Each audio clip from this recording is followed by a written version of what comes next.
Alright. Hello, fellow Whovians. For those who are stopping by, welcome. I am the Philadelphia Whovian, and this is my video for my top 5 favorite Sixth Doctor episodes, or stories, if you will. Now, of course, I can't really do a top 10 because he just didn't have enough stories to probably make into a top 10. Now, with the Sixth Doctor, oh yeah, here's the controversial Doctor, the one that everyone just is like, oh, that was the Doctor who was just too volatile, and a lot of things went wrong with his era.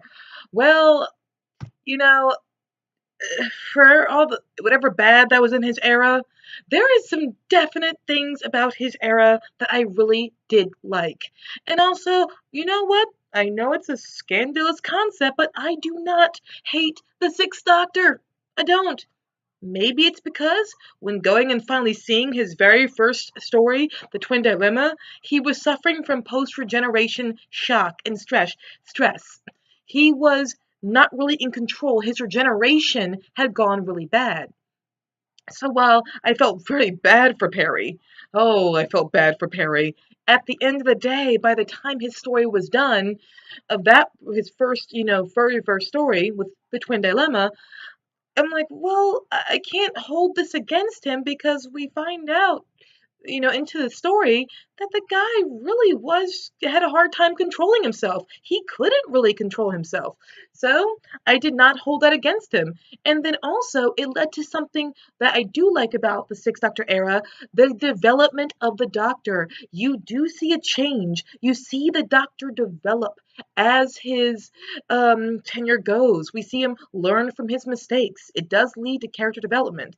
He can still be a jerk, but so can many other doctors. They can be a jerk sometimes. They can be, for lack of a better terminology, a dick. But you know what? So I do see his affection for Perry over time, and I see him have affection for Jamie when Jamie comes on, and for Mel too. So without further ado, here comes my top 5 favorite of the Sixth Doctor stories.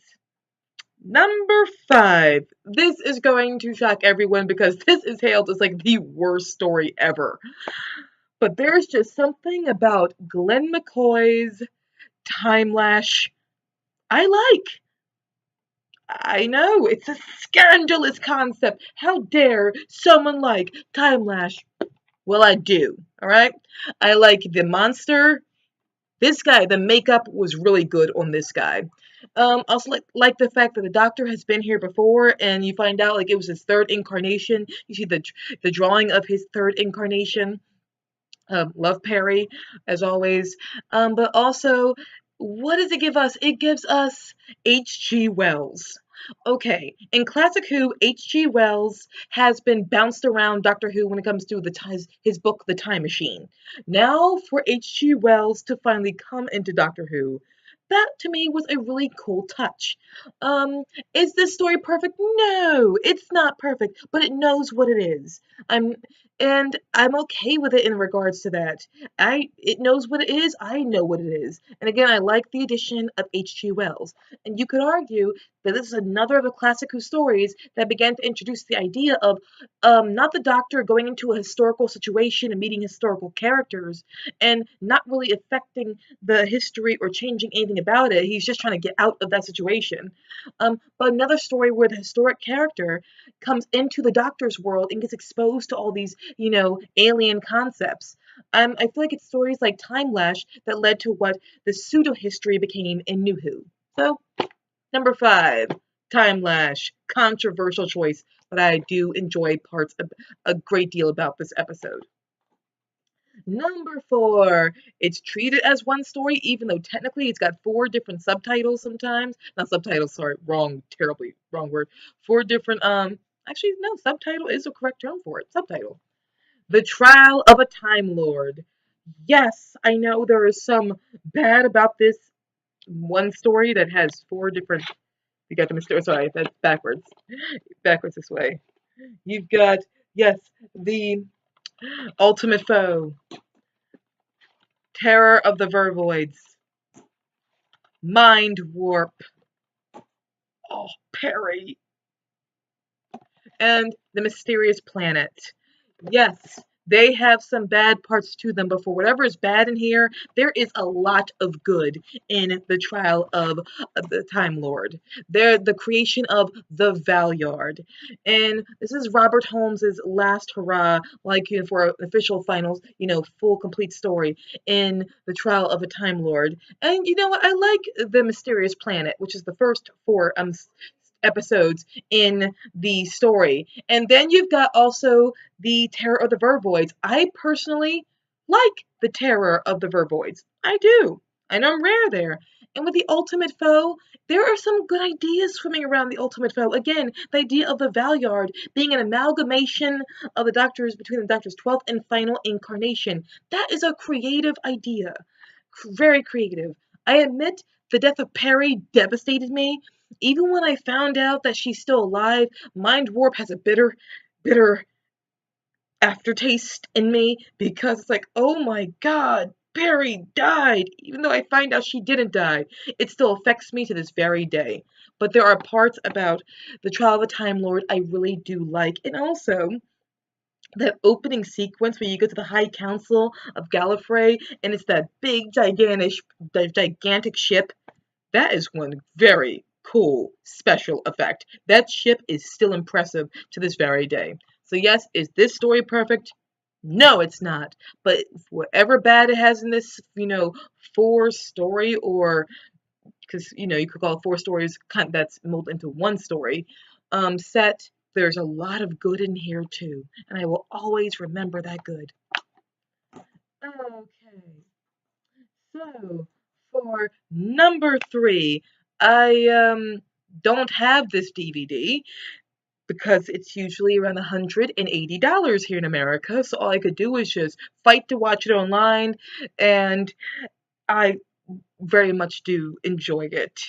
Robert Holmes, yes, you did finally do a multi-doctor story. You gave us, again, pretend like the DVD is right over here, The Two Doctors.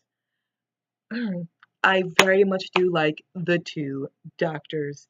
In Patrick Troughton, to see him come back again. That's the great thing about Patrick. Patrick would just keep on coming back, even when he's got gray hair. That man came back again and said, "No problem. Once the Doctor, always the Doctor. No problem. I'll come back and do another story."